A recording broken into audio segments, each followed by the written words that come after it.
Hello everyone. तो आज का जो हमारा टॉपिक है दैट इज़ एवोगैड्रोस हाइपोथेसिस। तो एवोगैड्रोस हाइपोथेसिस से पहले हम बर्ज़लियस हाइपोथेसिस के बारे में पढ़ेंगे। तो जो बर्ज़लियस था ये एक स्वीडिश साइंटिस्ट था।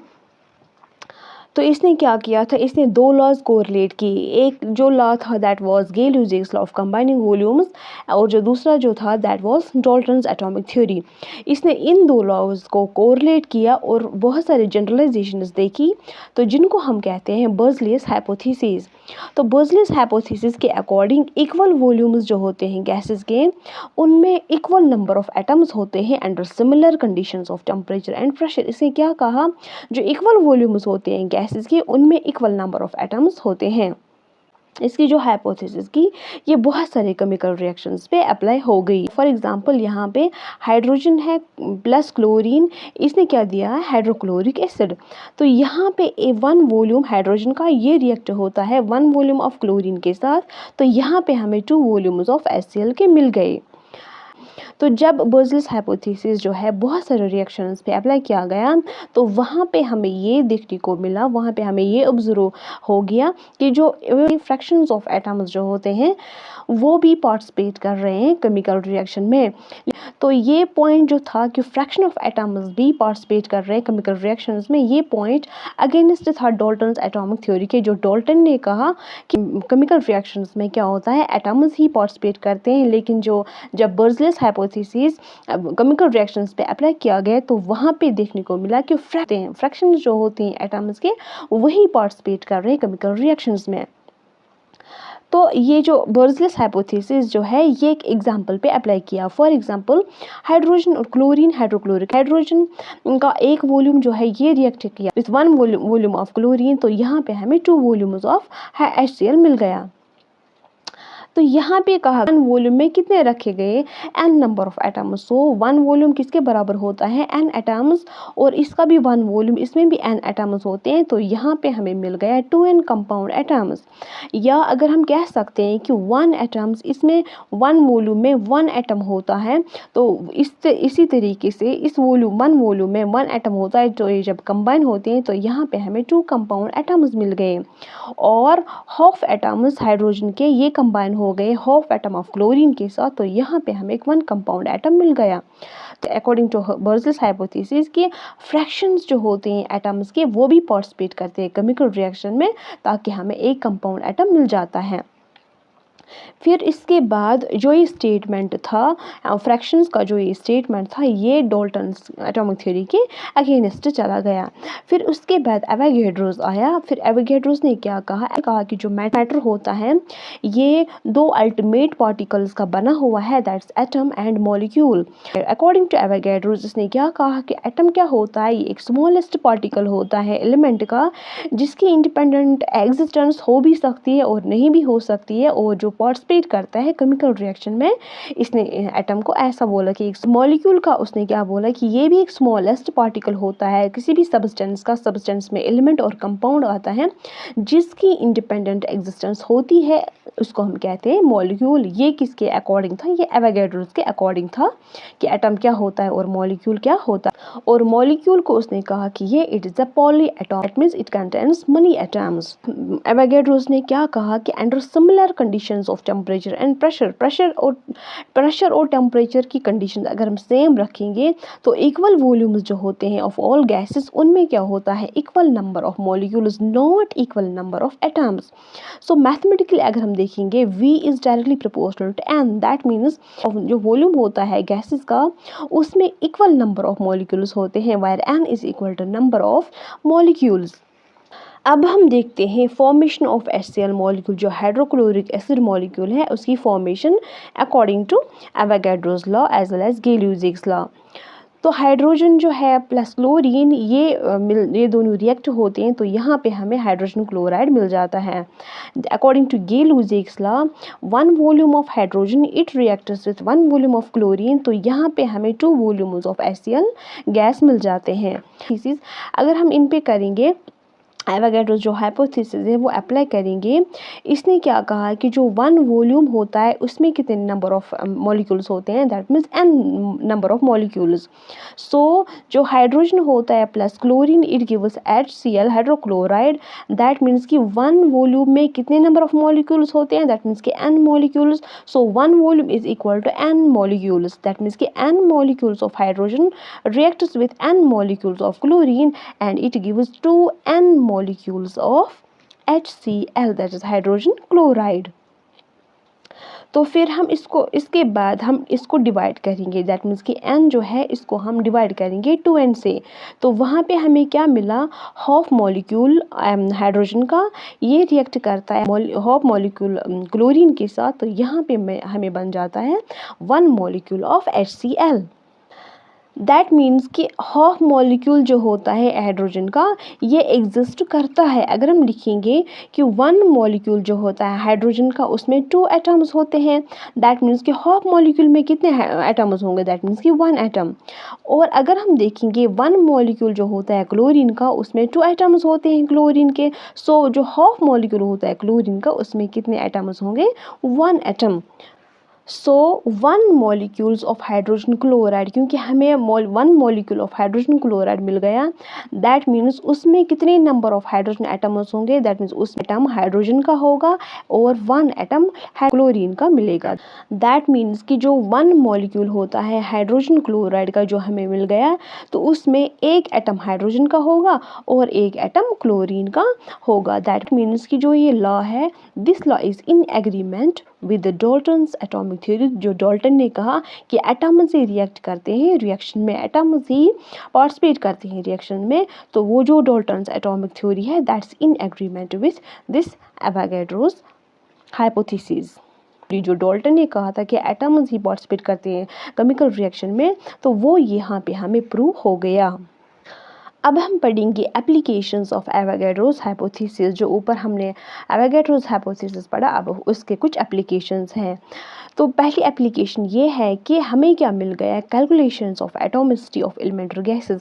जो एलिमेंट्री गैसेस होते हैं उनकी एटॉमिसिटी के बारे में हमने कैलकुलेशन की है, दैट मीन्स एवोगैड्रोस हाइपोथेसिस की मदद से हमने जो एलिमेंट्री गैसेस हैं उनकी एटॉमिसिटी निकाली। तो एटॉमिसिटी मीन्स कि कितने नंबर ऑफ एटम्स प्रेजेंट होते हैं एक सब्सटेंस के मॉलिक्यूल में, जिसको हम कहते हैं एटॉमिसिटी। मीन्स एलिमेंट्री गैसेस की एटॉमिसिटी कैलकुलेट करने के लिए हम एवोगैड्रोस हाइपोथेसिस का यूज करते हैं।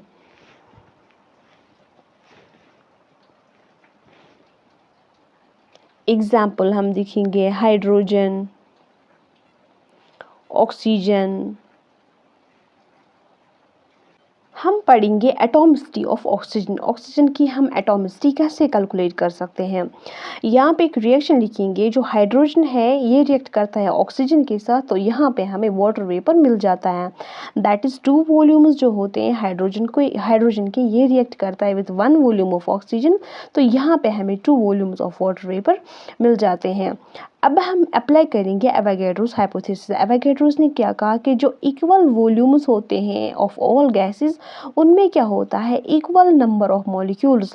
दैट मीन्स कि इसमें 2 वॉल्यूम्स है, इसमें कितने नंबर ऑफ मॉलिक्यूल्स होंगे, दैट इज कि 2n मॉलिक्यूल्स। इसी तरीके से जो 1 वॉल्यूम ऑफ ऑक्सीजन है इसमें कितने नंबर ऑफ मॉलिक्यूल्स होंगे, दैट मीन्स कि n मॉलिक्यूल्स, क्योंकि हमने पहले कहा कि let 1 volume contains n molecules. तो यहाँ पे जो 2 वॉल्यूम्स हैं इनमें कितने नंबर ऑफ मॉलिक्यूल्स होंगे, दैट इज 2n मॉलिक्यूल्स।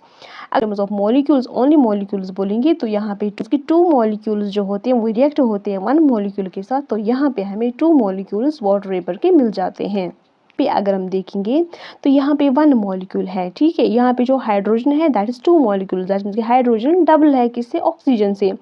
अगर हम लिखेंगे कि यहाँ पे जो हाफ मॉलिक्यूल है, ठीक है, हाफ मॉलिक्यूल का डबल कितना होता है, that is 1 molecule. So hydrogen का एक मॉलिक्यूल ये रिएक्ट करता है हाफ मॉलिक्यूल ऑफ ऑक्सीजन के साथ, तो यहाँ पे हमें 1 मॉलिक्यूल ऑफ वाटर वेपर मिल जाता है। सो हम ये कह सकते हैं कि जो वन मॉलिक्यूल होता है वाटर का, उसमें वाटर वेपर का, उसमें वन मॉलिक्यूल होता है हाइड्रोजन का और हाफ मॉलिक्यूल होता है ऑक्सीजन का। सो हमें पता है कि जो वन मॉलिक्यूल है हाइड्रोजन का, उसमें कितने नंबर ऑफ एटम्स होंगे, दैट इज 2 एटम्स। यहाँ पे हमें क्या मिलता है, one molecule of water vapour. हमें पता है कि जो वाटर वेपर होता है, जो वाटर होता है, उसका मॉलिक्यूलर मास कितना होता है, that is 18 atomic mass unit. Hydrogen 2 atoms है, दैट मीन्स कि इन दोनों का 2 होगा, ठीक है। एक हाइड्रोजन का 1 होता है, 2 एटम्स का 2 होता है। तो वेट ऑफ ऑक्सीजन, ऑक्सीजन का वेट कितना निकलेगा, दैट इज कि total mass of water 18 minus, क्योंकि हाइड्रोजन 2 एटम्स है, -2 is equal to 16, that means कि जो 16 है it is the weight of oxygen. So oxygen का जो हाफ मॉलिक्यूल है जो हमें यहाँ पे यूज हो गया है, उसमें कितने नंबर ऑफ एटम्स है, उसमें सिर्फ एक ही नंबर ऑफ एटम है और उसका जो वेट आ गया that is 16 atomic mass unit. लेकिन वन मॉलिक्यूल जो होता है ऑक्सीजन का, उसमें कितने नंबर ऑफ एटम्स होंगे, 2 एटम्स। सो एटॉमिसिटी जो होती है ऑक्सीजन की, दैट इज 2। सो दूसरी जो एप्लीकेशन है, that is determination of relationship between vapour density and molar mass of a gas. That means कि एवोगैड्रोस हाइपोथेसिस की वजह से हमें एक रिलेशनशिप मिल गई between vapour density and molar mass of a gas. Vapour density क्या होता है, it is the ratio of mass of certain volume of gas to the mass of same volume of hydrogen. But according to Avogadro's hypothesis ने क्या कहा कि जो vapour density है, that's equal to किसके बराबर है, वो यहाँ पे जो जितना वॉल्यूम होगा उसमें उतने ही नंबर ऑफ मॉलिक्यूल्स होंगे according to Avogadro's hypothesis, that is mass of n molecules of gas. वो दैट मीन्स कि यहाँ पे जो वॉल्यूम है वो किस के बराबर होगा, n मॉलिक्यूल्स ऑफ गैस के। So mass of n molecules of gas to the mass of n molecules of hydrogen. Equal volumes जो होते हैं गैसेस के, उनमें क्या होता है, इक्वल नंबर ऑफ मॉलिक्यूल्स होते हैं, ठीक है। तो ये एवोगैड्रोस की हाइपोथेसिस थी। सो वेपर डेंसिटी किसके बराबर होता है, that is mass of one molecule of gas. वहाँ पे हमने लिखा n मॉलिक्यूल्स ऑफ गैस, या हम ऐसे भी लिख सकते हैं कि one molecule of gas, that means कि mass of one molecule of gas divided by mass of one molecule of hydrogen. वहाँ पे हमने n मॉलिक्यूल्स को लिखा है। अगर हम लिख सकते हैं कि वन मॉलिक्यूल ऑफ गैस, ठीक है, मास of one molecule of gas divided by mass of one molecules of hydrogen, ये वेपर डेंसिटी के बराबर हो गया। लेकिन हमें पता है कि जो वन मॉलिक्यूल ऑफ हाइड्रोजन है उसमें कितने नंबर ऑफ एटम्स होंगे, दैट मीन्स कि 2 एटम्स। सो हम क्या लिख सकते हैं कि जो वेपर डेंसिटी है it is equal to mass of one molecule of gas divided by mass of 2 atoms of hydrogen instead of one molecule, ठीक है। क्योंकि हमें पता है कि वन मॉलिक्यूल जो है उसमें 2 एटम्स होते हैं, दैट मीन्स कि mass of 2 atoms of hydrogen. So vapour density किसके बराबर होता है, तो ये रेशो होता है, that is mass of one molecule of gas divided by mass of 2 atoms of hydrogen. इसको हम कहते हैं मोलर मास, ठीक है। ये जो रेशो है ये किसके बराबर होता है, मोलर मास के बराबर। सो हम लिखेंगे vapour density is equal to molar mass divided by 2, या हम निकाल सकते हैं molar mass is equal to 2 into vapour density. That means कि हमने यहाँ पे रिलेशनशिप निकाली मोलर मास और वेपर डेंसिटी की। अब जो थर्ड वाली जो एप्लीकेशन है, that is determination of relationship between mass and volume of a gas. तो मास और जो गैस का जो मास है और वॉल्यूम है उसके बीच में हमें एक रिलेशनशिप मिल जाती है, किसकी वजह से, एवोगैड्रोस हाइपोथेसिस की वजह से। क्योंकि हमने देखा है कि मोलर मास किसके बराबर है, मोलर मास होता है किसके बराबर, 2 इंटू वेपर डेंसिटी।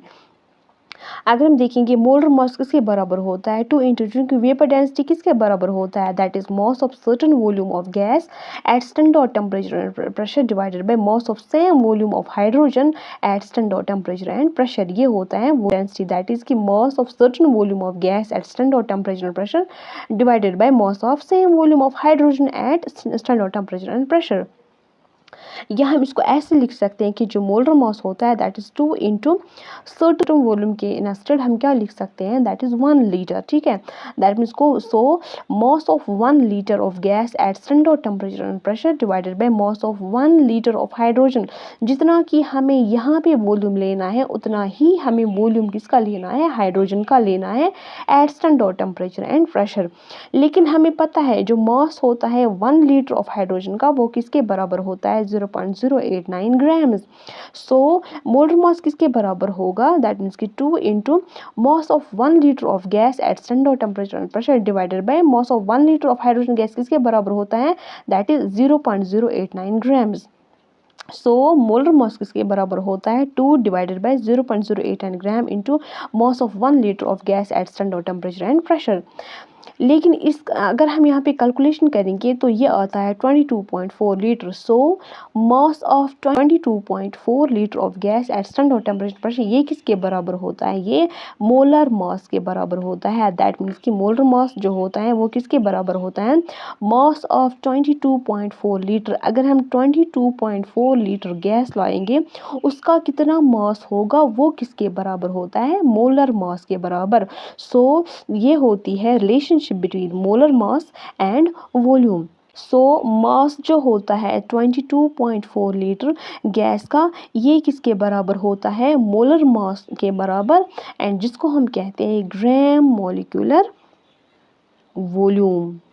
22.4 लीटर्स जो होते हैं गैस के, इसका जो मास होता है वो किसके बराबर होता है? That is equal to molecular mass. और जो हम किस में ग्राम्स में मेजर करते हैं जिसको हम कहते हैं gram molecular volume as GMV.